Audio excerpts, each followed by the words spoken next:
veil still hung, the temple still stood, the law still echoed, but the voice was distant. The people obeyed, but they no longer listened. They remembered fear, but forgot presence. They performed sacrifice, but forgot to look for the eyes that once walked among them. And God wept.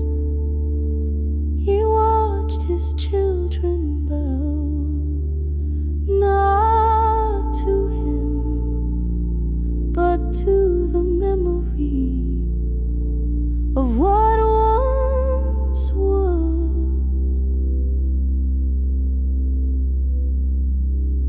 So he spoke, not to the crowds, not to the priests, but to the wild ones, to the broken ones, to the ones who didn't ask to be flames. The fire began to speak through bushes that burned but were not consumed, through dreams that left men trembling, through women who knew the sound of God's silence and waited anyway. Elijah heard it, Jeremiah wept it, Miriam danced it, Hosea married it, Ezekiel saw visions that twisted the sky. They were not always believed, they were rarely welcome, but the fire would not be silent, because God was still trying to get his children to turn, not to punish, but to return. But not every fire was holy, not every voice came from the breath of the Spirit. Some learned the language, but not the way. Some heard the thunder, but not the grief. False prophets rose, smooth tongues, powerful crowds, altars lit with strange flame that looked like God.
because the fire was not anger, it was longing and longing when hope